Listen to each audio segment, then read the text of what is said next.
Suffrage Wagon Cooking School is inspired by Edna Kearns, who gave canning and cooking lessons to benefit Votes for Women organizing.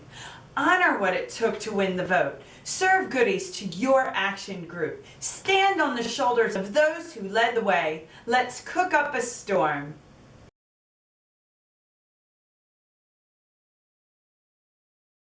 What we have here is what I like to call a tea maker.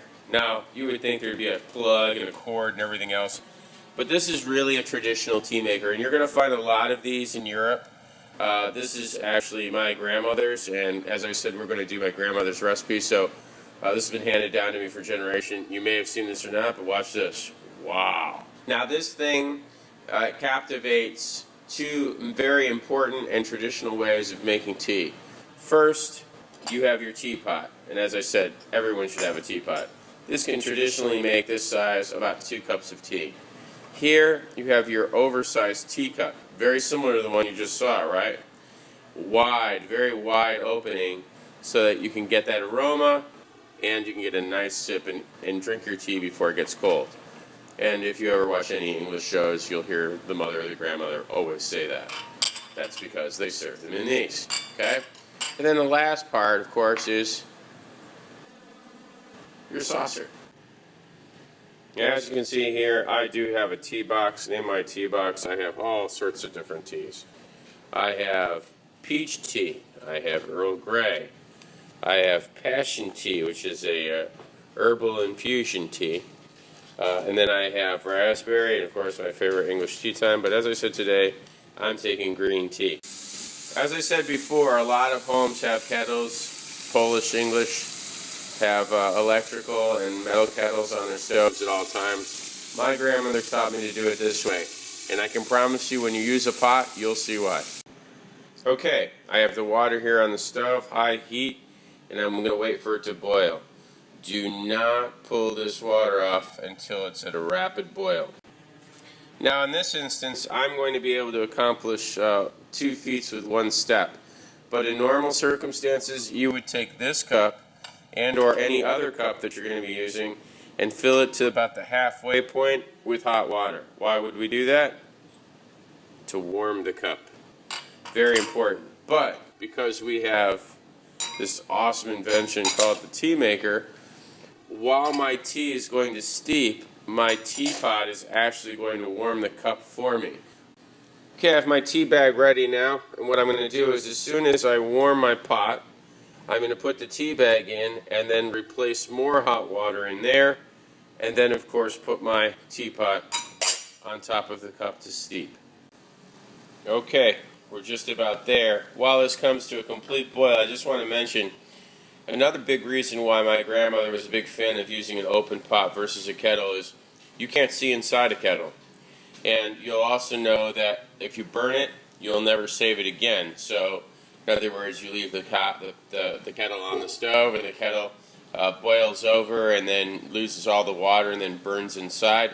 Forever your water will be tainted. So, this is the best way to do it. We are at a boil now, so we are going to go ahead and make some tea.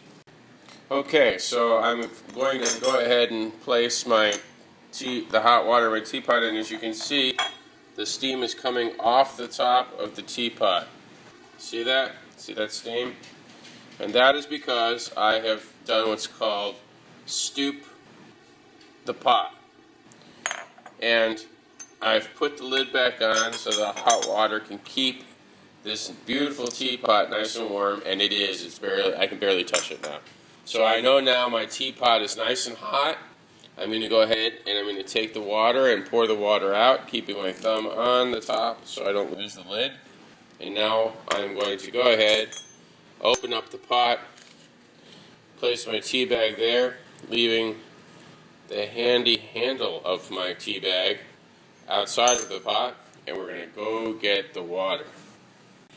Alright, now we have the water. We're going to just go ahead and pour that into the teapot. Here we go.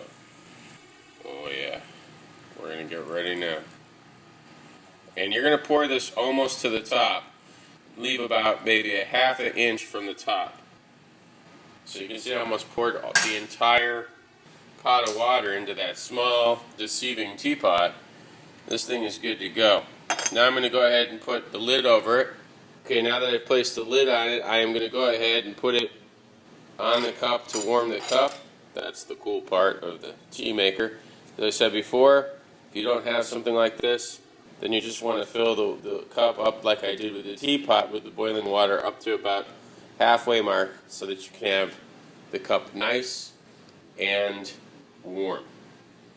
We'll come back to that in a second. Alright, we're coming back to it now and we should be good to go.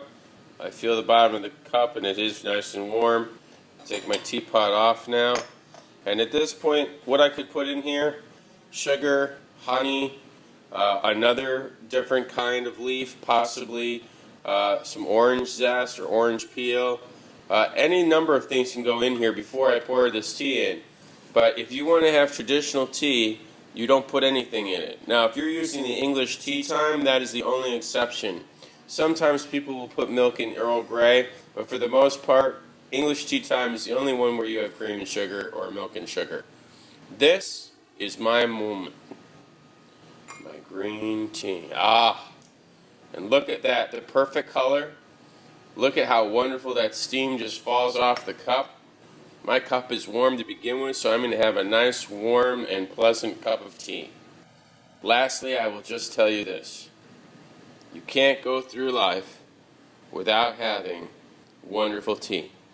It's great for your digestive system. It's great medicinally. And if you want to look up tea in all different aspects of it, it helps you sleep, helps you stay up, helps your vitality.